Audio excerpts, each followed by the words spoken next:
Thank you so much for listening to Urbanistica podcast. I am Mustafa Sharif, an urban planner, and you're more than welcome to join my big journey of exploring the making of smarter and more livable cities. Please don't forget to follow Urbanistica on the different social media platforms, and also let's connect on LinkedIn. Big thanks to Urbanistica podcast partner AFRY. AFRY is an international engineering and design company providing sustainable solutions in the fields of energy, industry, and infrastructure. Are you ready for a new episode? Let's go for it.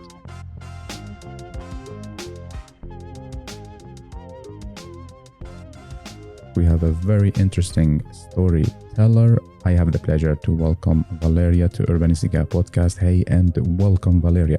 Hi, everyone. Welcome, everyone. And thanks for inviting me here. How are you doing? I'm doing great. It's June nowadays in Stockholm, super hot, super sweaty, but I'm doing really good. Nice. Welcome to the studio. And thank you so much for accepting the request. Thank you for inviting. So, how would you like to introduce yourself? Tell us about your passion. Give us a highlight about you. Okay, so yeah, my name is Valeriia, and I'm recently graduated master's student from KTH, Stockholm Technical University. And I just graduated Sustainable Urban Planning and Design program. But originally I'm coming from Russia, which I think is quite a big kind of part of my personality and experience. And maybe I would like to share a bit of that. So I have a Bachelor of Architecture from Russian University, from Moscow. And I'm like really passionate about this stuff. I'm very passionate about sustainability, about architecture, about how can we do this, maybe not futuristic, but necessary architecture that we need nowadays. Yeah, so I came to Sweden to basically learn about that and to experience that, to study that, to maybe work with this if I'm lucky. Yes, awesome. So by the way, congratulations. Well done. So now you're officially urban planner and designers, right? Yeah, I think so. Did you get the diploma? No, I still require the paper. I'm waiting for it, but I think it's going to take some time. Yeah. But I received my grade in LADOC, which means I'm officially there. Okay. That's amazing, because we're going to talk about your experience here in Stockholm and the Sustainable Urban Planning and Design program. We're going to talk about how is it like the difference between like learning in Stockholm and in Moscow. We're going to talk about your hobbies and also how is it now when you're looking for a job, and many interesting questions. Yes. And also about your passion. Yes. So what are you passionate about now? So now I'm very passionate about nature, but I always was patient. That's like my biggest thing since I was a child. I was growing up in Russia without Nickelodeon and Cartoon Networks, but I had Animal Planet and Discovery. So I was growing up looking at all these amazing documentaries about nature, and that kind of formed me as a person. So I was the annoying baby who was walking around just like telling everyone facts about nature. So careful, your podcast can turn into fun facts about nature really, really fast. But you're still passionate about it. Yeah, I think it is also a big part of architecture in aesthetic way, because, green architecture, green is of course a word as sustainable as smart is used in so many ways. But green meaning green surfaces, like including nature in architecture, in urban planning, it is a big and important part, especially now when we're facing kind of climate crisis. We are in a situation where we are in big disconnection with nature. And nature is not only like aesthetical part of the city, it's a necessary part of city, clean air, fresh water. Yeah, it's like not something luxury to have. It's like something we have to have. Yeah, though now I have like a very big privilege of living in, I'm renting a small villa house with my roommate. And we have a garden, and it's such a privilege in Stockholm to like have your own kind of garden, have your own green space, and growing your own strawberries, which I'm trying to do. Yes, that's amazing. So how does it feel now? Now you graduated. What is your feeling? Yeah, it feels weird. I talk to other architecture students. We are kind of trained not to rest. We're always like doing something, and the project's also structured in a way that if one starts, there's presentation, there's 2 days to rest, there's another one to start. So now when I submitted the work and I have like nothing to do, it feels great, but it feels weird because I'm starting to pick up new hobbies. I'm starting doing new stuff. Yeah. So like you're the hard worker that never want to rest. Yeah. I mean, there is, of course, a certain amount of rest, like sleeping and like eating and, I don't know, doing sports that you need to do, but I do that anyways.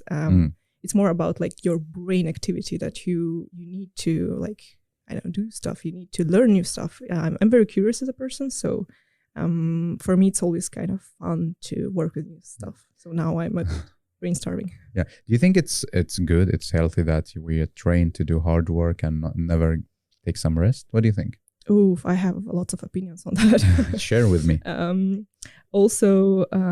Well, yeah, let's start with that. In architecture, you are trained to work a lot. You're trained to, because it's not about the process. When you, for example, work with economy, you're a manager, you all about process. You're not about the results. Of course, it's important for your company to do well, but it's not important for it to do well next month. And in architecture, you have to do it, develop a project and you have to deliver a project. And no one kind of cares about how you develop it. It's another story though.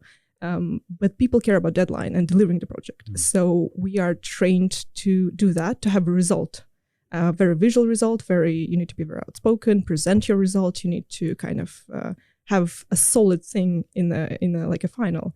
Whereas like in science, for example, and our program is very much about bringing together kind of planning and urban design. So we have planners, we have environmentalists, and we have designers. And I kind of talk to them about that because they see us working until, 5, 6 o'clock until the end, and they're shocked and they're a bit scared. And to some extent, it's good. We are trained to deliver the project. For science students, it's more about researching methodology. It's about the process. For us, it's about the project. And it's horrifying when you start looking into how many sleepless nights it turns into, how many eating disorders, how many like mental things it can turn into when it's done unhealthy way. Being a student from Russia, I've seen quite some stuff like this. We have a lot of people really struggling mentally and physically to meet the deadlines. But it's also kind of exciting if you turn it into a good process that is not really stressful. If you learn to work with your own personality, if you're curious, you just need to be working with maybe different people who can teach you something new. If you're very goal-oriented, you just need to, if you're doing a group project, for example, you need to talk through your goals with your colleagues first, and then it's going to be good and nice. So like structured, kind of. So you think that working, let's say 24/7, okay. Of course, we're not going to work 24/7, but like we work minimum, I think 10 hours a day with a project because you sleep and so on. So you think this is kind of fun to do? Sometimes, I mean, do you even have time to reflect about what you're doing, or no? You get into the machine. Okay, work to deliver. I reflect a lot, but I'm also like an overthinker, which is not maybe a good thing because when you start to question yourself too much, you get stuck. It's like, okay, why am I doing this? I'm doing this because of this. Okay, but maybe this is not like a good approach. So at some point, you have to stop this narrative that goes inside you. And how is it with like teaching system between Moscow and Stockholm? Do you see like big differences? Difference is huge, I would say. Tell us. So first thing you notice is kind of the hierarchy that is in Russia and is not in Stockholm or Sweden generally. It's just not in a culture. For example, I cannot come to, the course organizer in Moscow and say, hi, Patrick, or like, hi, Daniel. Here I can just come and say, hi, what's up? How are you doing? And they will answer because they're like, they're treating you like not as a student and themselves as like professionals who are way higher up. They're more about, oh, okay, yeah, what's up? Maybe they're not going to spend a lot of time because, they have their own deadlines. So in Russia, it's quite different with this sense, and it creates some problems, I think, because then it can be as personal as here. So your teachers might like you as much and they might talk to you even more because there, for example, if I go to studio, teachers are always there. So I don't have a books like meeting with them. I'm there, they're there. If they have time, they can talk to me. Generally, there's 5 to 10 people in the studio, so you get a lot of attention. Each time you come to class or studio, you can get as much as 2 hours just talking to a teacher. And it's not really booked, it's not really scheduled. And I think it's because the teaching system is very different there. It's more academical. That's another difference. Here's more practice-based. So in our studio, we had teachers who, they are running a kind of business. They're running architectural bureau, so they have a lot of practice experience. And their teachers are mostly academicals. And this is, I think, not really good because then you don't get a lot of fresh experience. If your teacher is like 70 years old, you're going to get 70-year-old experience. Which could be good, could be bad. So you feel like it's kind of far from the reality. Yeah, what I was talking about is that once, I have to also mention that architectural experience in Russia is very broad. I had 5 years of architectural training, and that is not a master, that's bachelor level. What? Yeah. So, really? Yeah, I had courses from sculpture, from, drawing Socrates had, from like doing a lot of stuff, up to, designing like small systems, bigger systems like museums, and then urban planning. So I had one of the course, it was like a mechanics course, basic mechanics and engineering course. And the teacher was like 6 years old. And the book that we were teaching by, like the main textbook, it was written by him 50 years ago. What? So it was a bit outdated. And we had like architectural materials courses that were quite outdated. Okay. Though we had some good teachers who would just like, okay, go to this exhibition, experience, talk to people. Okay, be more like close to the reality and not only read books. Yeah. And I was really lucky because my studio teacher, studios are always the like most important central part in architectural education. They were very open-minded, so we had a great experience going to China for exchange, to Florence. Now you're talking about Moscow, right? Yeah. School in Moscow. Yeah, so I was happy having a very open teachers, but if you're unlucky, you will get stuck with very authoritarian old white men who, maybe not so open-minded. Okay. And also, what I experienced a lot is a change in kind of culture and in topics that are raised. Because here, sustainable, smart, green, people are already, it's been greenwashed like 5 times. People are already getting tired of these words. In Russia, when I talk about what I do, I cannot even translate these words because, sustainability is kind of a word that can be translated to Russia, but there's no big discussion about it. Okay. Just not in planning or architectural environment that much. So when you're saying green architecture, people are like, are you a radical? What is that? Okay. And I've been studying in like big major university, which is like the best, I don't know, like in Moscow and in Russia, and there's no discourse whatsoever. So that was interesting because I had to pick up a lot of new things when I came here. I came here for them because, that's what I'm passionate about. But I was not ready that here it's not only already like a normal situation, it's already people already kind of passed beyond it. They're finding new ways. So you didn't regret that you moved here and started? No. It's amazing. I mean, I know sometimes people regret because they're coming from very, sunny countries, very tropical, very hot countries where people are open and drinks are nice. But no, coming from Russia, I love the climate, I love the people, and I think education was really fun. That's amazing. And how did COVID affect your way of learning? Because I know you started the first year, it was, I guess, ERL, and then your second year of master's started COVID. Is it right? Yeah. So when I came here, no one even heard about COVID. When was it when you came here? 2019, August. Okay. So no one knew about COVID. It happened 2019. Like in the end? December, we first heard of it. And it was just like troubling news from China or like from countries that also got it. I came back home and I'm like, it's fine. There's COVID stuff going on, but of course it's not going to affect us. It's so far away. Like, it's not a big deal. We always hear about like, I don't know, this flu, that flu, chicken flu, whatever. Chicken flu. There's a lot of viruses in animals that can be transferred, I guess. And then COVID suddenly hit it and really hard and really fast because I remember talking to my roommate and she's like, it's really close. Should we buy masks? And I was like, there's 1 people sick in Sweden. Maybe not so fast. Yeah, don't make a drama. Yeah, I was like, okay, I'm alarmed, but I don't want to be alarmed. So I was kind of pushing it back, pushing the thoughts of being, in a pandemic. And I don't think word pandemic was there then. It was just like some kind of funky thing happening. So what happened is that we first heard of Sweden cases, I think, like February, March.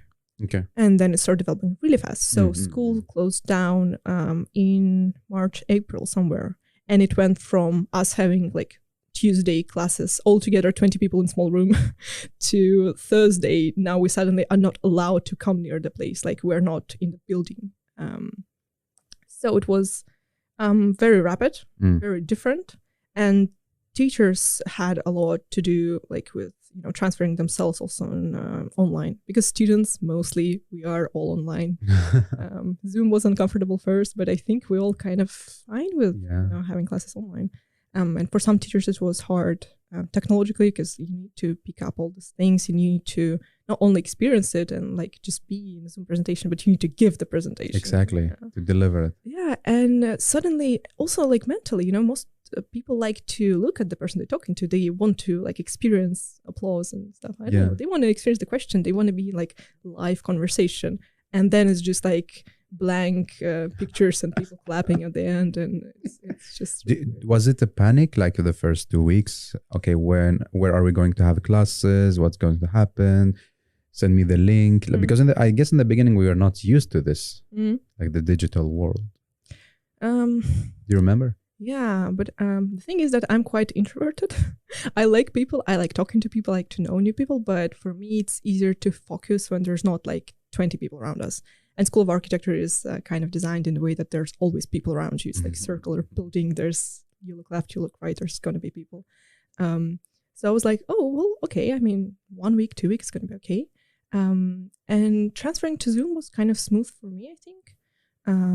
Though now I have to also pick up like Google Teamworks and other things which sometimes don't work for me for some reason. Like my computer can handle Zoom, but it cannot handle. For Google Meets, I have to use other browser or my video is not working. So there's this small technical issues that can be stressful, especially if you're giving a presentation. Yeah, because when I started be on like the teacher side and give presentation myself of my project, that's a big deal. And yeah, we had a group work going right in the middle of everything started. So the building basically closed when we were in the middle of like the third phase of a studio project. So we had to collaborate online. And it's quite different because, well, it depends on how your motivation works. For some people, it's important to be present. It's important to see you, to work with you. Yeah. If they don't do that, they are like kind of lost. That can be hard. And you, in a group project, when Corona hit, you never know who is who because you never worked online. So everything kind of changed. Yeah. So was it easy in the beginning or super tough? It was weird. Really? I couldn't say. I mean, for me, it was easier because my kitchen is closer. I don't have to go anywhere. If I want to go shower, I can go shower. I want to walk, I can go walk. Yeah. So I can like rearrange my schedule the way I want, which I think a lot of people enjoying during Corona. But also then, well, you have 3-4 other people in the group project and they also have their own schedule. And now suddenly you have to kind of find good connection.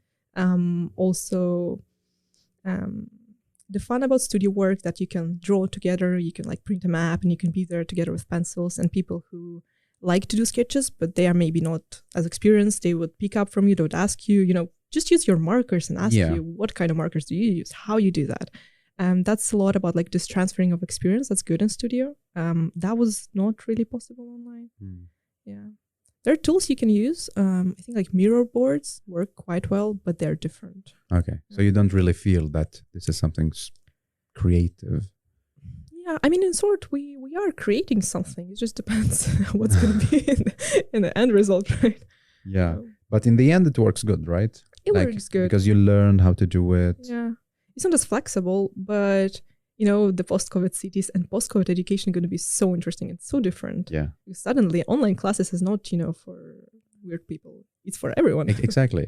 I think it's the same with the working, like from the office now. Like for me, I think in the post-COVID, it's going to be interesting. Like, I don't think people will show up in the office. Yeah. Because it's much more flexible and fun to have your own schedule. Yeah. And then maybe you will show up for like 2 days, not 5 days. Yeah, like for the interactional activities, right? Like if you want to sketch, if you want to do some social activities, exactly. But not really like coming here for emailing or working alone on a project, Yeah. So maybe offices will turn into this like multiple companies at the same time. I think so. Like more, I don't know, like in the future, how is it going to be? But I guess like it's more toward co-working spaces within like the same company. Yeah.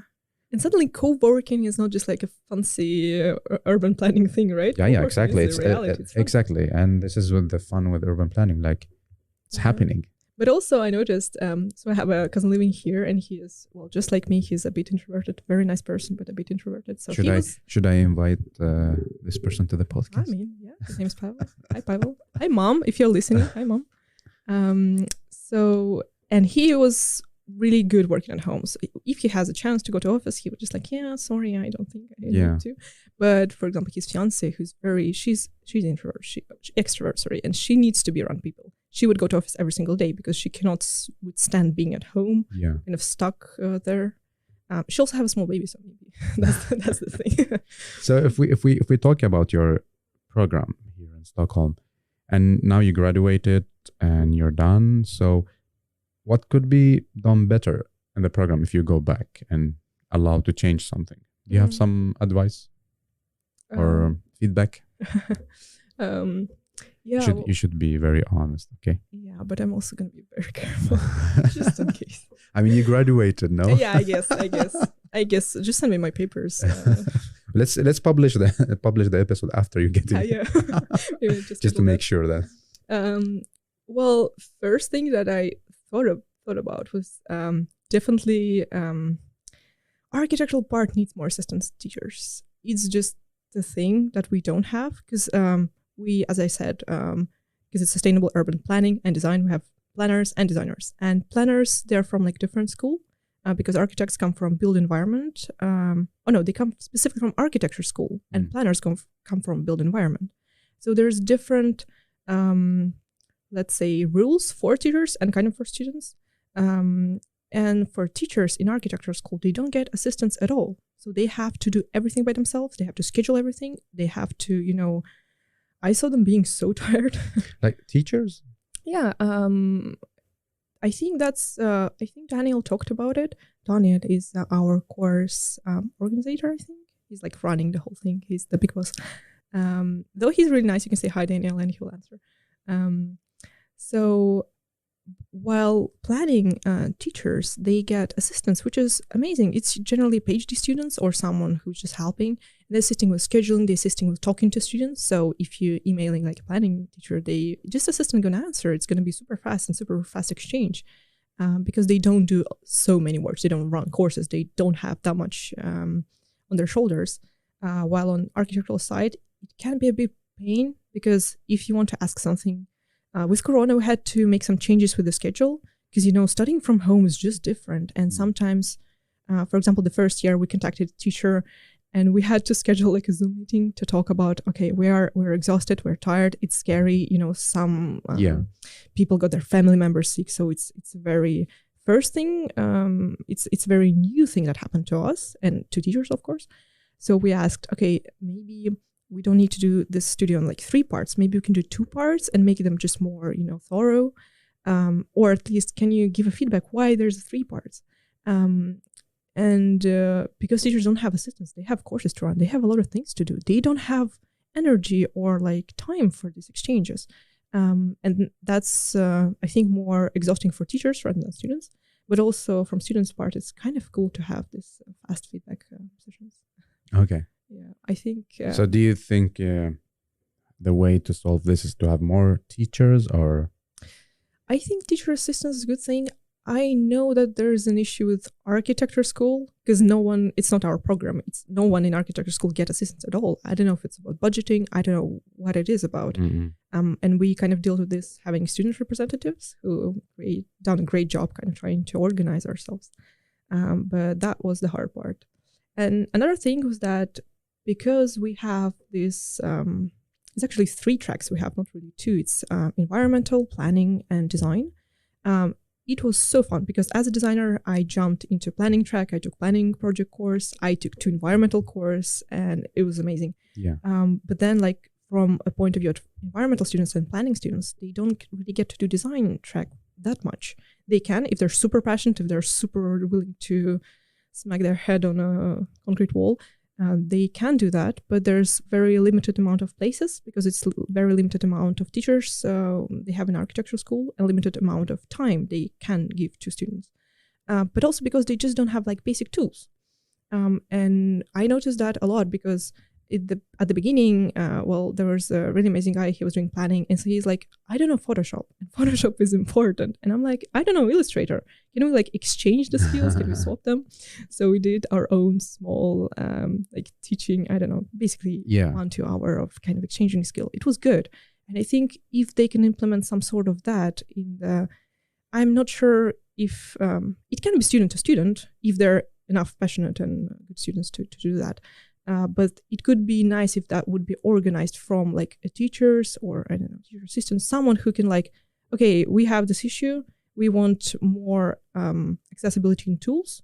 We want to share these tools with like planners and environmentalists because it's just good tools. It's not about architecture. It's just about you can use it for any visual representation in any project. Yeah, like in general, like because we had this issue as well that many people they didn't use like AutoCAD and Photoshop, Illustrator, and then they want to do design. But then the school didn't provide a kind of mini course how to use Photoshop. Yeah, and I think it can just start with, sketching with markers. Because maybe they cannot afford themselves like having a Photoshop teacher or something like this. And it's also hard to decide which program. And also it's a big strain on, non-design students to also do this after classes. Yeah, of course. But the thing is like, this is a master. And I think they are expecting that people should know the basic. You're not, maybe like you don't learn the basic of design in a master level. Like the bachelor should be your basic. What do you think? That is true. Though, because this program was made to merge these experiences, planning, environmental, and design. And we had first course all together. It would be nice to make it more merged. I don't know. Because, as designers, we also have different skills. Some of us know Revit, but they don't know maybe Photoshop. Some of us use Illustrator, and they don't know AutoCAD. And we still try to work with it because at the end, when you're working is different. When you're studying, it's about delivering an idea visually. Yeah. It can be done with even marker sketch. It's not really about the programming. It's about giving a tool. And I think that was one little course, not a course, it was a lecture by Daniel, which was amazing. It was like they gave us a bunch of weird things like glue, sticks, some things to kind of play around. And it was dedicated to showing that design is the process, is just the idea. It's not something like debunking this mystery of designers or creators. And we just made like basic furniture from this like sticks and stuff. That's cool. And if that would be like continued a bit, just to give non-designers more tools and more courage to do it. Because I talked to some of people and they're just a bit scared and intimidated because, there's always architecture into team who's just like taking a pencil and like exactly do the job. Yeah. And when you have this person and you are not sure about your own skills, it's kind of pushing you back. Yeah. Which, I mean, not everyone wants to be a designer and want to have the skills, but it's good to give an opportunity and maybe this like small students exchanges that can be nice. That's cool. What are the other, you have more feedback? Generally, I really like the course, the program. Courses were different. Some courses were very challenging in a good way. Some were very challenging in just like self-destructive way. But overall, I think with design track, you have quite some mandatory courses you have to do. You have to finish them to be able to do an architectural-based degree, which is good. I understand why they do that. But maybe it would be good if the variety would be a bit more. So then you can take, because there's basically like 3 or 4 courses, design courses, and you have to take at least 3 of them, I think. So I skipped one, I took a planning, but, and you can do that. But if those courses are fixed, there's only like 3 or 4 of them. And if you want to take a design, there's only 1 design course you can take. So it would be cool if there would be a bit of variety there, a bit of competition. Cool. I guess you have more or... No? No, it was really good. Give me my diploma. So of 10 stars, how many stars will this program get? Is it like feedback on food or? It's feedback on program. I know. I mean, 9 out of 10. There's always things. 9 of 10. This is really good. Yeah, but it was amazing. It was, of course, with my background is quite different. I'm more creative, but also more technical with architecture. So for me, it was amazing to explore resilience, to explore sustainability from also different perspectives, and amazing to have ability to do also an environmental justice course, which, I mean, you could never do that in Russia. It's just not a thing. And yeah, planning courses. Nice. 9 of 10. Very high. 10, yeah. Though, you know what? I had another thought about Corona and planning courses. Because design studios are challenging, but planning, you cannot do interviews. You cannot talk to people. You cannot talk to municipality. And one of the perks of the course was that municipality gives like spaces, basically tables to sit there at municipality, be very close to like people who are working with people. Yeah. And then they're like, oh, sorry, it's COVID. Change the course. Yeah. Now we talked about tools to visualize your story, to tell your story. I would love to know more about your thesis. And now you don't have any presentations or something. Now you need to just tell a story about what is your thesis about. So share with the listeners, what did you do? Oh, it's, well, first of all, my thesis is amazing. I can talk about it for hours, and that's the issue. To be really short and specific, I was working with a place called Järvafeltet, or Igelbäcken Kulturreservat. It's north of Stockholm in Sweden. And I was looking into this place as a very complicated, very complex, and very interesting structure. So I was looking more from a structural perspective and from system perspective rather than built environment, maybe. Because what's going on there, it's a part of Green Veg, which is important part of Stockholm's planning and Swedish planning. They create this green wedges, is basically green path going inside the city, which cools down the city, cleans the air, and it's really important for biodiversity. And specifically, this wedge is part of this kind of chain that goes to Skansen, that goes to really central green parks. What's happening there now is there are huge infrastructural projects happening around it. There's huge roads. There's already 2 huge highways, one going to airport. There's E4, E18. What's important about them, they're like Stockholm wide. It's not just the road. It's like, they're also Swedish wide. So they're really huge and they're important. And there's going to be another one added there, which is cutting down this like green structure, which is already a bit quite separated. There's going to be happening to urban cores. So big, vibrant places where like a lot of jobs, a lot of opportunities, a lot of like city life. And it's all happening near this, it's big. Yeah, it's really big, green, but very gentle place that is already very much kind of socialized. It is already included in the city structure. It's already had historical agricultural happening there since 19th century. So it was already kind of touched by people, which is good. It gives a lot of this experience. It's basically a huge field with some forest patches in the city. Maybe not a center, but in a dense place. And I was, in my thesis, looking into how the system work together. Because sometimes, you know, green and infrastructural, it can work against each other. But why look from this perspective? Maybe let's try to find a way how it can work together to create a better system. And of course, it was done with the framework of sustainability and resilience.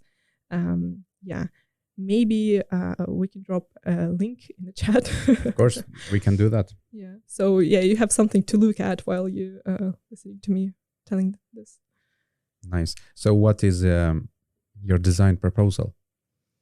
Well, my design proposal is 7 panels. I had a very big analytical part and very like it's the idea is called blended natures. It's about like blending this. Not really natures in sort of a green spaces, but natures in sort of what natures of this place, so infrastructure, cores, and stuff. My proposal was to take some part of this place, which is green, to turn it more into social urban part that can help people reach out to nature, that can help nature be much closer to people. Because from one side, it's really separated by highway. There's a huge highway and then open field where for many people, there's nothing to do there. You can walk your dog, or you can be there if you love nature. But if you're not, and you know, we all are turning into city people, we don't understand nature. And nature is not about like grass or dirt. It's also about the processes, which are very complicated and very interesting. It's very hard to understand them or even feel them when you live in a city. Maybe it's easier nowadays when it's really hot outside and it's just weird for Stockholm and Sweden to experience that. So last 5 years getting hotter and hotter kind of. So maybe climate crisis is easy to experience when it's happening to you in Europe. I experienced it for some time. But nature is about beauty, but it's also about decay. It's about the processes that are happening. It's about how carbon is stored in our system. So it's quite a big thing that also can give a lot of insights about the climate crisis we're experiencing now. And if you're living in a city, you're living close to opportunities, close to working places, but you're living far away from understanding the systems because we just built our own, which very dependent, of course, on the resources and materials that we extract from nature, but we don't see this connection. And it's very important to, first of all, think of a place as your own. And having feeling to protect it, to serve it, to make it a better place, which is also hard in cities where we rent different flats everywhere in Stockholm. We always change the place we live, so we don't get really attached. And part of my project was to make green more urban and urban more green, to kind of maybe not destroy, but challenge the border and bring greenery as a culture, not as green surfaces, just cutted grass, but bring agriculture and just basic biodiversity knowledge as an important part of city and important part of our everyday life. And now as you mentioned, we can put the link of the project so the listener can take a look. Do you think it's a realistic project that can be implemented, or it's more visionary? Well, I think because I did a lot of analysis and research, I tried to put it very on the ground. And when we speaking about architecture, the more stuff is visionary, the more it's bold, the more it's the tallest building in the planet will always get the more resources to be built. Because if it's something that people are curious about, something that is marketable, something that is interesting, something that is vibrant, people will kind of vote for it. And as we know, there's no limit on money, there's no limit on resources if it is fun, first of all. And then if it is good, of course, then a lot of professionals will also support it. So, of course, as a person who did the project, I don't know. I also tried to collect feedback, to reach out to teachers, to ask them, what you're thinking, and they're all really nice.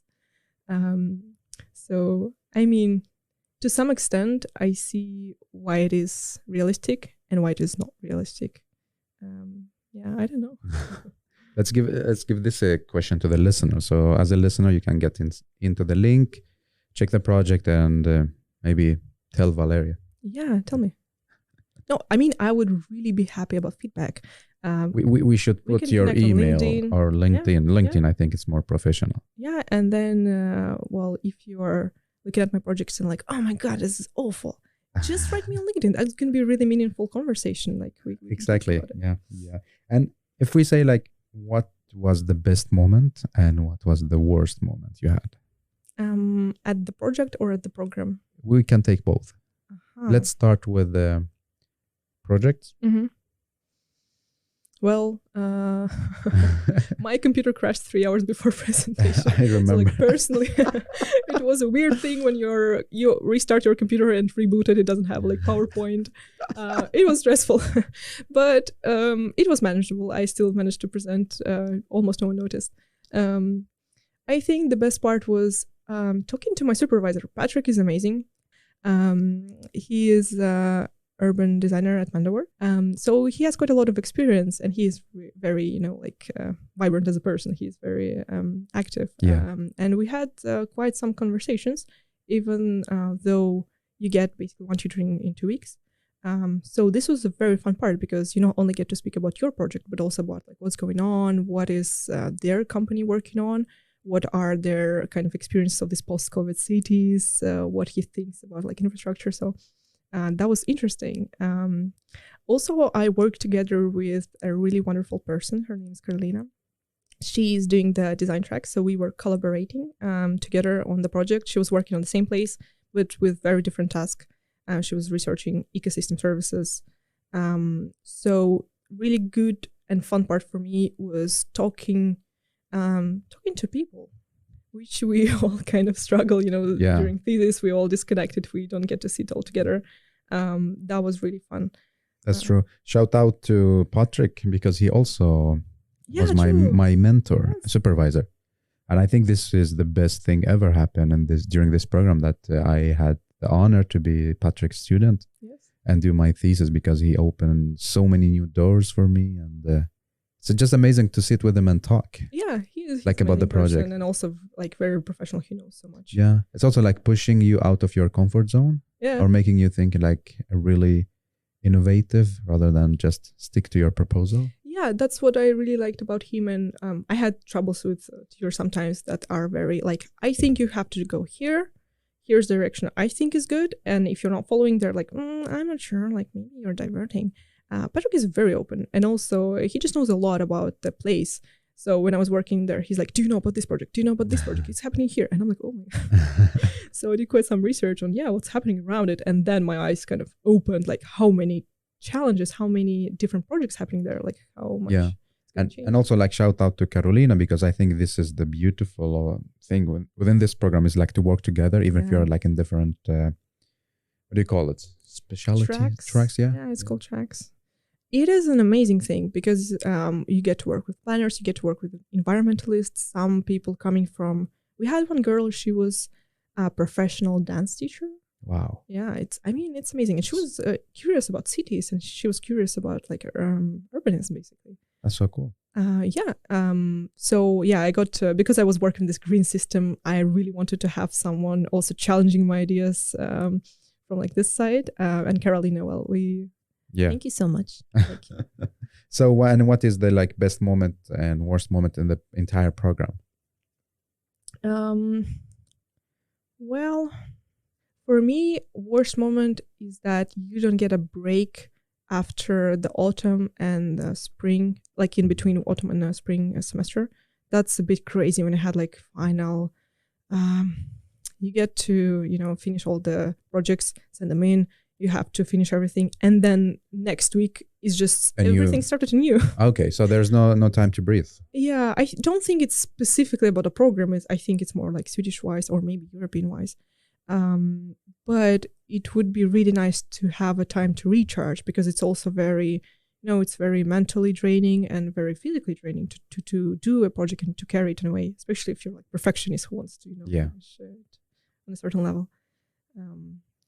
But generally, now when I'm finished, I have zero regrets. I'm just super happy. That's good, no? Yeah. I think this is really good. Yeah.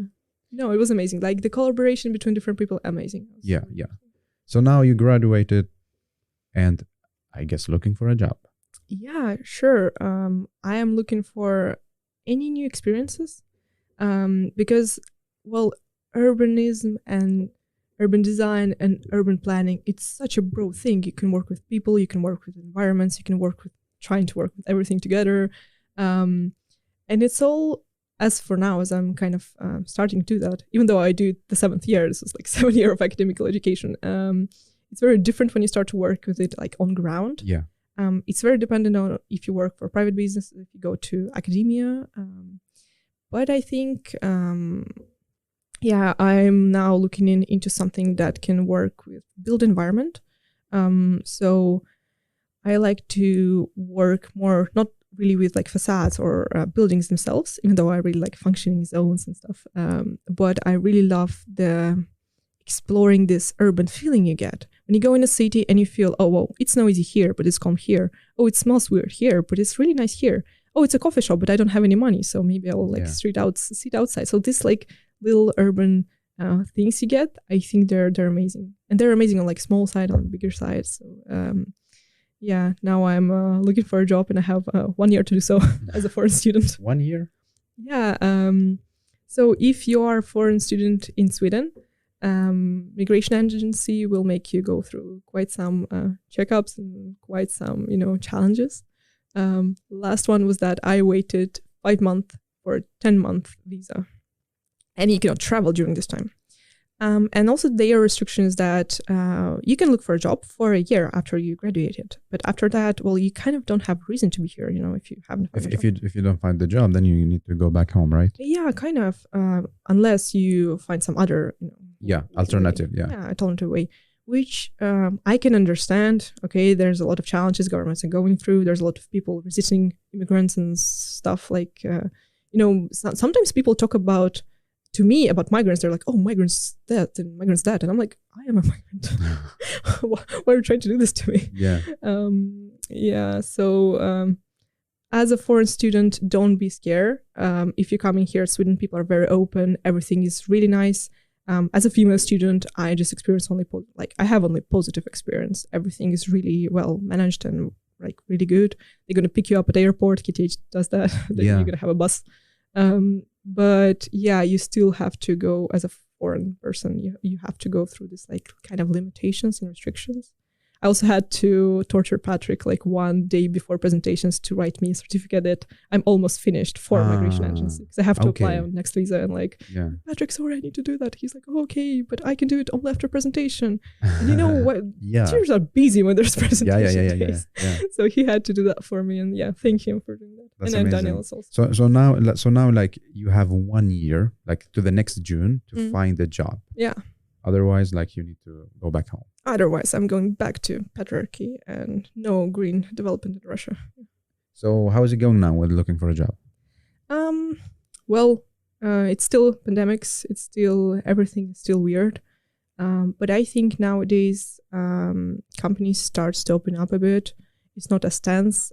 Government raised a lot of restrictions at Stockholm.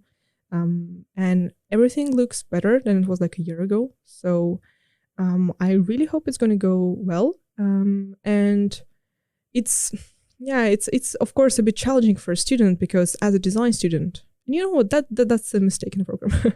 As a design student, you don't get to practice in a company. You have to make your final thesis project very like unbiased. That's what they want you to make. Yeah. I remember. And as a planning student, you can go to a company, reach out to them and like, okay, I want to explore, I don't know, public toilet system. I want to explore green services system. And they're like, oh, we also do that. Like, let's collaborate on that. As a design student, you cannot do that. And you miss a lot of very important connections. You miss a lot of experience. The networking part. Yeah, you miss networking, but also you miss on-ground experience, which I understand why they do. Okay, but it while finding a job and you maybe don't know a lot of professionals except your teachers who don't hire teaching assistants. It's a bit challenging, but I think I really hope it's going to go well. You speak Swedish? Yeah, it's also the thing that foreign students have to do. If you want to stay here, you have to go one step beyond and go to SFE. It's free. But then SFE is like the school where you learn Swedish. Yeah, it's Swedish for immigrants, basically. Yeah. Svenska för, I think. Invandrare? Invandrare, I think so. So it is free, it is nice, but then you have 2 more additional hours, like 2 days a week after your studies. But this is like an investment in case you want to stay here. Yeah. No, it's amazing. You get to meet people, you get to talk, and it's quite interesting and engaging. So I finished that one. Now I'm going to another courses and also like trying to speak with friends, with my landlord. That's amazing. Can you teach us something in Swedish? Oh, the most important thing, well, if you're Swedish, you can laugh at it. But if you're a foreign student, you have to learn fika. It's a culture, it's a word, it's everything. What is it? Fika. So fika, it's coffee, basically. Coffee with something. But actually, it's an act. It's act of friendship or act of, people trying to get to know you. It's basically you go with anyone. I don't know. You can ask teacher to go on a fika with you. You can ask a person, a friend. You go, you grab a coffee or tea, if you're not a coffee drinker, and a bun and something. You just go and spend 15 minutes talking, because usually like a short break where you go and take some food. And this is like a bonding experience for Swedes. So, that's nice. That's nice. So now I guess many people listening to you. So if you want to pitch yourself to your future employee. So you have like 1 minute of... I'm very enthusiastic urban designer and architect, originally from Russia. So I have a very broad experience with master degree from Stockholm. But what's most important, I'm very interested in biodiversity, green structures. I'm very interested in organization and functions inside the city.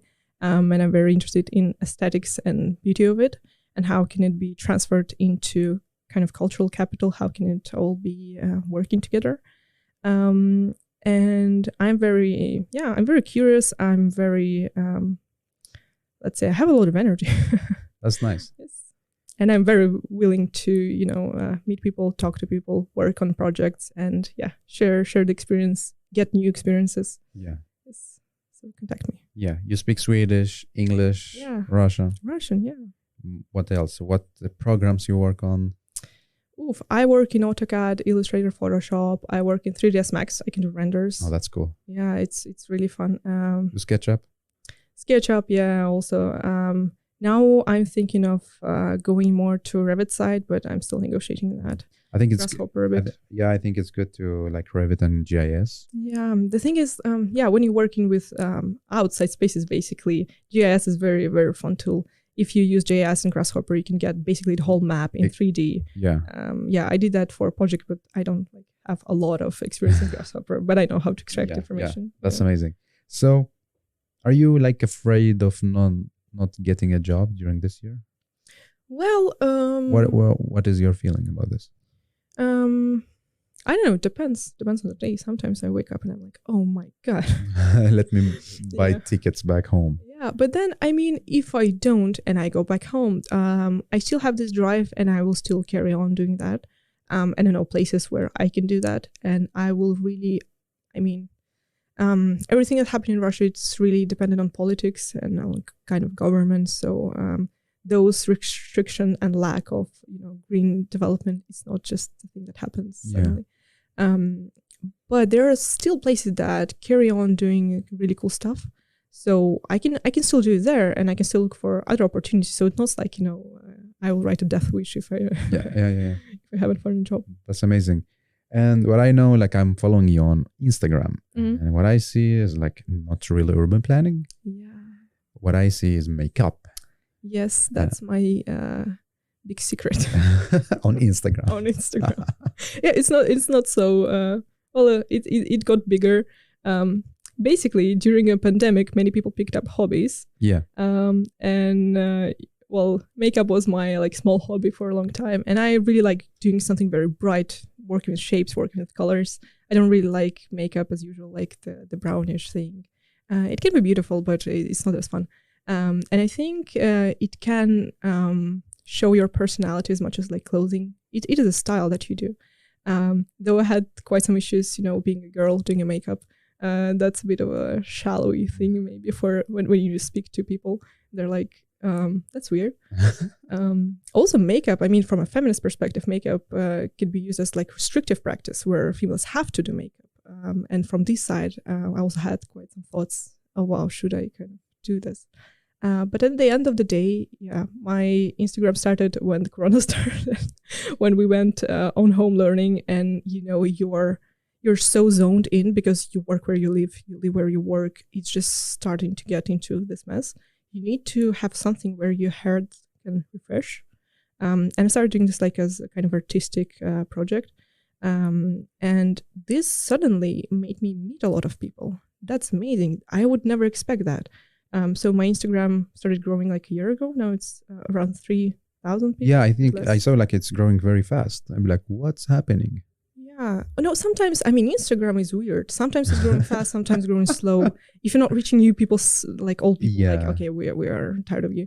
And Instagram is very old. Everyone's on TikTok now. So to grow your Instagram, you have to go on TikTok. That's the thing. For that though, you need camera and some patience. Will you be there on TikTok? Yeah, I think so. Now I have some free time. Yeah, unless someone gives me a job, I will just pick up new hobbies. I will go on TikTok.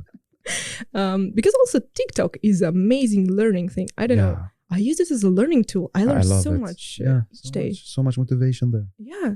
Some people think that TikTok is only about people dancing, Yeah. But I think that in the end, it's about who are you following. TikTok is a mirror. It Exactly. shows your own interests. This is so deep, Valeriia. No, but it is. That's true. because it has why it's so popular now, because it has amazing technology to pick up what you like. And it creates kind of bubbles that you like and connects people really fast. And it understands what you like really fast. Instagram has a much older technology, I guess. Yeah. Because if you say Instagram, okay, I like bees, it will just show you bees. It will not try to show you anything new. Well, TikTok's like, okay, you like bees, maybe you like flowers. Maybe you'll also like dancing. Yeah. Maybe you also like, I don't know, dogs. And then you're like, oh, yes, I liked it. All this time I liked it. I didn't know. It's like a marketplace now. Yeah. So the issue when I'm struggling now, because I mean, I like doing what I do. I like working with shapes. I like contacting with people, because a lot of really cool Stockholm-based photographers reached out to me, and some of them were also Russian girls who just, oh, that's nice. Yeah, who are foreign students here. I met a really cool girl. She plays fortepiano. She's like master in really. Yeah. Wow. So a lot of artistic people are connecting through Instagram. That is a very important thing to me, and it was very unexpected. I didn't know that can happen. I thought, Instagram is just about pictures. Yeah. But TikTok on the other side, I mean, I follow a talking dog there. The dog that has buttons and it really talks. It answers the questions. It talks about future and tomorrow. It just like rain tomorrow, and then her owner's like, no, rain yesterday. And next time the dog will say, yeah, rain was yesterday. Wow. Yeah. And but like, wait, it's the dog like a robot or a dog? No. It's a dog. Bunny the dog. Follow Bunny the dog. Like a real dog? A real dog. Really? Yeah. And you know what? They're doing academically acclaimed research on this dog now. Wow. Because before, and yeah, fun facts about nature, so we are here. There is a mirror test. It's a specific test to kind of test the intelligence of an animal, and some animals pass it, some don't. But now people start to think maybe they don't pass it because we make the conditions wrong way. For example, animals pass it, they just put a dot on their head, and if animal tries to touch the mirror, it didn't pass. If it tries to touch its own head, then it understands it's their own image. Like dolphin pass it, and I think cats didn't. But on TikTok, people found out that cats understand that's their own image. Wow. Yeah, cats, they were like doing a filters on their own face, and cats were looking not at the mobile phone, but like at their owner's face. So they might be smarter than we think. Cool. And with this bunny talking dog, they started to test animal consciousness, because dogs might be much more conscious than we think. We just don't teach them enough, right? Exactly. And TikTok is a very amazing tool that you can use. Well, your dog is talking, and that's an amazing scientific thing, but it can be fun, and children can learn about it. Everyone can learn about it. Yeah. So will we see you on TikTok soon? Yeah. Will we see your podcast on TikTok? I don't think so. There's quite a lot of podcasting on TikTok. Yeah, but like the thing I thought about this as well, like when we talked last time, and the target group is not really like there yet. Kind of, but you can create a target group. I never knew I like beekeeping, and I have part of my TikTok is showing me beekeeping, and now I'm suddenly invested. There's a drama in beekeeping community. Okay, maybe this is something to work on during the summer. And there's, I don't know why, but TikTok shows me Trisha Paytas podcast. Well, she's just talking about like random stuff, and there's quite a lot. You just put a video and you add some memes, so you make it digestible for general public. And then I need one more assistant, Well, if you're hiring assistant. But I think it's important to make urbanism and urban planning the thing we experience every day, but we know how to talk about it to make it accessible for people, everyone. I agree. And it can be, because when I listen to your podcast, I'm like amazed. I'm like, oh my God, like I learned so much. Cool. Thank you. Yeah. But then it also, when you look at the podcast app and you're like, 45 minutes of someone's talking. That's too much of time. Kind of. But no, in TikTok is 1 minute. There's fun part. Yeah, like you need to do the micro content. Yeah. And there's one part you got, caught in this content, and you're like, I have to go and listen to it now because it's interesting. It's engaging. Yeah, cool. No, but I was thinking about this, but the thing is, I need more resources. Like I need, because I do a full-time job and like 1,000 other things also. Well, I'm really jealous now. Sorry, Valeriia. And your hobby now is makeup. So I'm wondering, like, is there a link between urban planning and design and doing makeup, or no? What do you think? Oh, a good one. So yeah, there is a connection, but in in a very maybe weird way, but well, basically architecture and urban design, when we talk about commercial projects and we talk about showing pictures of how it's going to look like, you are selling the fantasy, you're selling the vibe, you're selling the image of something cool. It's the same with makeup. You're kind of selling the vibe. You're selling, okay, now you can do something like very dramatic and very like, I don't know, dangerous, and you're selling this look.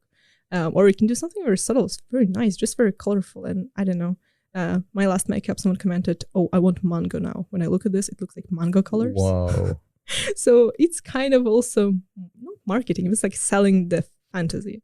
So in this way, it's also visual. It's also about like giving a story very quick, because makeup also creates kind of like a story. I mean, it depends on, of course, what you do and how you do. But I think it's really cool to have this link where you can capitalize on it, right? If your hobby is something you can connect to your work, for example, if you have like amazing podcast, but you're also like an urban planner, that's so cool because you get to meet so many people and like you get to talk to professionals. And if you're just an urban planner, they're like, yeah, we can talk, but maybe like fika and that's it. But here you can like invite them, and that's amazing. And you give this education further. You're not just keeping it for yourself as an urban planner. You like, so this connection is amazing. And for me, makeup was something that was giving me a space from architecture and urban design. So I was going like opposite direction kind of.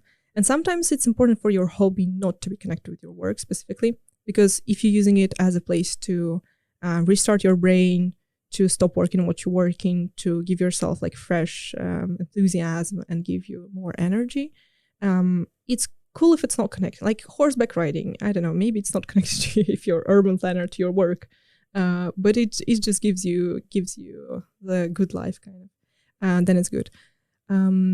Though I'm kind of looking into transferring, because makeup it's not really boring for me. It's fun, and it's an experience. But then there's also, well, beauty is ugly, like beauty sector, because there's a lot of thing about marketing.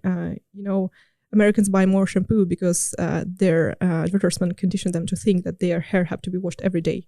So there's a lot of money put into making you buy makeup and beauty products and care products, and sometimes done like in an ugly way, and sometimes it's led to unsustainable practices. So there is like a connection. You can teach about sustainability through kind of makeup, through visuals, through stuff. And I saw people doing amazing projects. There's one girl in Russia. She basically have like a beauty account, but it's dedicated to showing the culture of this specific region in Russia. It's region that's something, it's kind of Slavic but non-Slavic. Russia is very vibrant, and it's amazing how many cultures like we have. I'm coming from half of the family come from a Muslim region in Russia, and my mom's first like mother tongue was not Russian, and so her account is basically showing the culture to people, and all her makeup is kind of this tradition based. It's inspired. So you can use makeup as a tool to tell stories, and that can be like environmental stories, that can be also sustainability stories. So I'm thinking about that now. I didn't have that much time during thesis though, so it was a challenge to combine everything, especially when you see that people enjoy it. It starts to grow, it starts to kind of bring you positive feedback, but then you also have like a thesis which you really want to go forward. So maybe like now the summer is your time to experience if there's like, what is this connection, and if there is a connection that you would like to make between urban planning and being a foreign student here is clock are ticking. I have 1 year. But also it's going to be like a vacation time now. So I'm going to go somewhere, enjoy summer, and I'm going to have some like free calm time to maybe reflect on it, because your hobbies are part of your personality. True. And I have got some hobbies which I have for a long time. I create this like wooden makeup organizers. Basically, I use my architectural skills like AutoCAD to draw them, and then go to like plywood thing where they would cut it up, and I would do like this IKEA style construction work to create my own organizer. And I mean, I like being organized. I like when space is organized and like working in space. I also like growing plants, because that's what I'm passionate about: nature, organization, and like aesthetics, and how it can all work together. So basically working on your hobbies sometimes is working on your personalities, kind of this Yeah. mental experience. I see your earrings also like you made it by Yeah. yourself because it's Yes. like the same as the. Yeah. So my earrings look like plywood, but they also look like crystal made of plywood, kind of. When I was printing or cutting my first organizer, I had the leftover material because when you go to plywood place, You mean it like organizer for makeup? yeah, I use it Or- for makeup, but you can use it for anything, like storing, I don't know, small things, jewelry, or if you like knitting, you can store like Yeah. there. So you pay for laser cutting and you pay for material, and there was like a 2x1 plywood thing there. You just buy like this sheet of a plywood, and I had some leftover space, so I cut off so many stuff. Earrings for myself, for my mom. I cut it. Do you know the things you put under the hot teapot? Yeah, like on or under. Under, Yeah. I'm not sure how it's called. Like, No idea, but I know what you mean. Like, yeah. so. In like shape of monstera leaf, so you can do a lot of amazing stuff in AutoCAD, and you know the place where to go. Also, I put them online, so you can check out Google Doc. It's just for free. I mean, I do it for fun. I don't capitalize on it yet. So now we have so many links to share with the listener. Yeah. You have your Instagram, LinkedIn, project, and the one for the organizer, right? Like Google Drive. Do you do it in description or in chat? In description, yeah. Okay. Yeah. Cool. So yeah, it's really cool to talk with you. And now we are almost in the final section of this interview. Yeah. And if you will be an animal, which animal will you choose and why? Okay, so having knowledge about animals, if you ask this question, never choose animals that we are eating or exploiting. Choose a smart animal that's really fun to be. I would choose to be orcas. Orcas, like huge whales, like killer whales. Wow. And I think they're amazing because they also have, there's very few animals who have grandmas. So basically they have these old females who know the place, who know how to take care of babies. They don't produce their own babies, but they are kind of the head of the team. And even research showed that if you, kill it, or if older orcas die, then everyone just struggles. Then there's less babies, families are like breaking up and stuff. So they're very amazing in the sense that they have communities kind of close to people, because there's only, I think, 6 or 10 species who have these structures. Humans included. Like elephants also have that. But then they also are very complicated. They have their own languages. They have differences between the migrating orcas and the one that are staying at the same place. And they experience the world in such a different way. They experience it through like this vocal visualization. Their brains are evolving to work in this vast blue deep sea, which I'm personally scared of. But imagine if you can experience the world in 3D through your voice. Wow. That's fun. That's crazy. Yes. So you find like you would love to be this animal? I like being human. I think in case. Yeah, in case, I would say so. But though it is, devastating to think about the biodiversity loss and like how much everything is pressured by humans. So if you are a person who is willing to live after the crisis, choose to be a roach. They are very, very good, very resilient, let's say. Cool. A very interesting answer. And so what is your favorite public space and favorite building and why? So last time, like during the Corona times, my favorite public space became forest places. Wow. There's a lot of parks, a lot of really well-maintained parks in Stockholm. But what I prefer is to be really in kind of a dense situation where there's trees, biodiversity, forests around you. And I'm saying that as a public space because in Stockholm, it is actually a public space, which is really cool about the planning system in Stockholm and also about people who enjoy it so much. That during Corona, actually, the forest near KTH campus became much more there were so many people. You would go there thinking, okay, I want to be alone. It's pandemic. I don't want to meet people. And there's like 15,000 people hanging out in the field. And they have like picnic and suddenly, everyone having free time. So everyone spending time in the nature much more. So campus, just no one there. Exactly no one. And then I go into the forest and everyone. Like 15 people jumping, walking, running around. And I enjoy that much more because, now we can experience in summer when it's really hot. It's just really cool there. you can breathe there, you can relax there, and you don't have noise, you don't have like pollution, you don't have all this like uncomfort of a city that city produce. Cool. And your favorite building? Building. You're an architect, so Yeah, I know. Like I have to have a favorite building, kind of. like a kind of, yeah. Yeah, I think what is really interesting for me now, like types of buildings, are wooden skyscrapers. They're very Scandinavian, very modern, very interesting, very sustainable. They have a lower, let's say, carbon footprint, not of course low. There's one center in Skellefteå, I think it's gonna be built. I haven't traveled that much because of pandemics, but I think I'll go there and see. To the north. Kinda, yeah. Yeah, cool, nice. And if you have 3 wishes, what will you wish?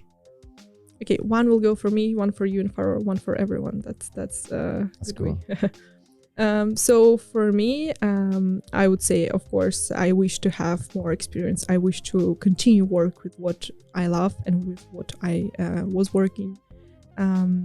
For you, I wish this podcast to go on TikTok. Thank you so much. Thank you. To keep growing because it's amazing. Thank you. For everyone, I think we all went through a pandemic that it brought a lot of struggle, but also brought a lot of insights. As all crises, it's just made things more highlighted that we already had. And I kind of wish for everyone to maybe take the lessons that it brought maybe and to use it in a positive way. Cool. Yeah. Very interesting. And the last 2 questions, the pre-last is you give us 3 takeaway messages. And the last one is going to be a question you ask us, the listeners. So let's start with your 3 takeaway messages. Yeah. Okay. So I was kind of thinking about it. What is also my takeaway?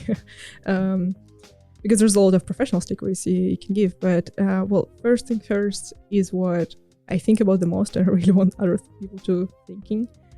Is okay, as a society, let's stop procrastinating on climate crisis. It is scary. It is necessary.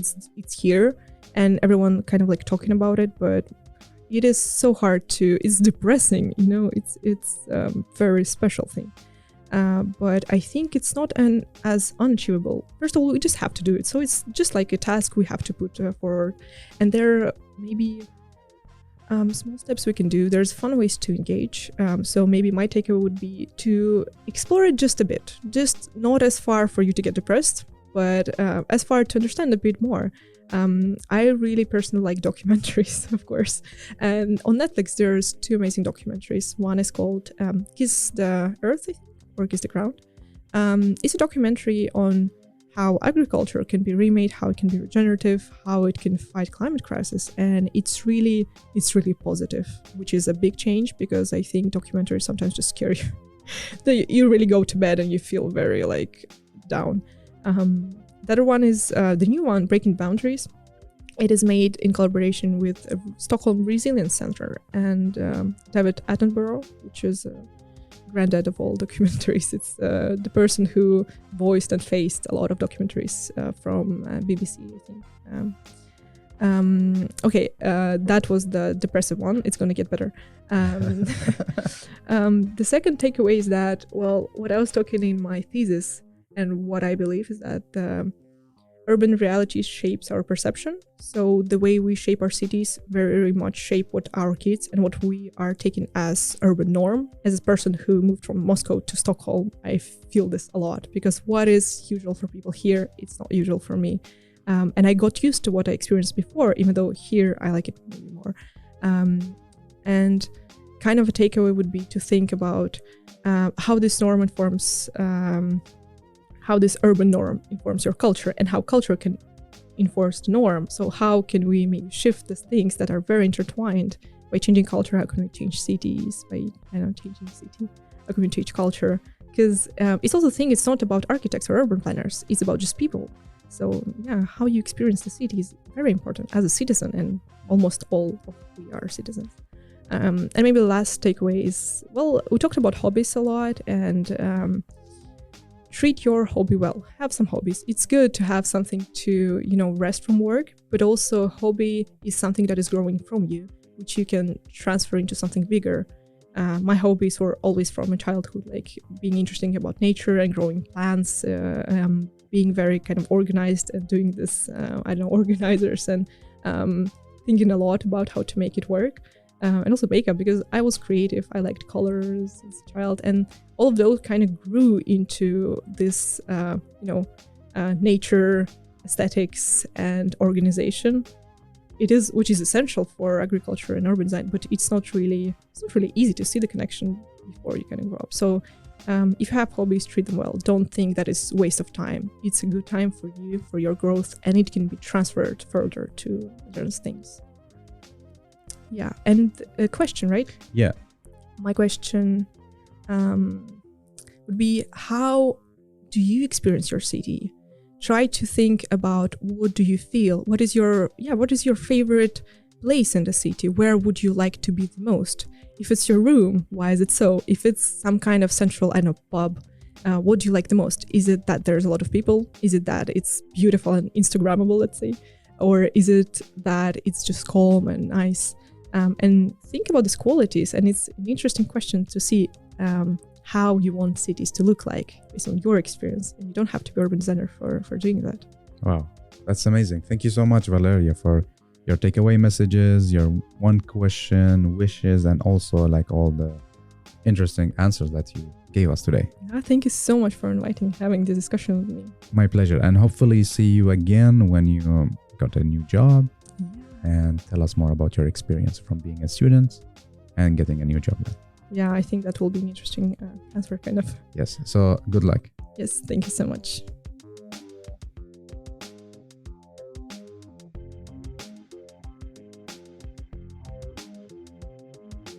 Well, thank you so much for listening to Urbanistica podcast. I hope you really enjoyed this episode.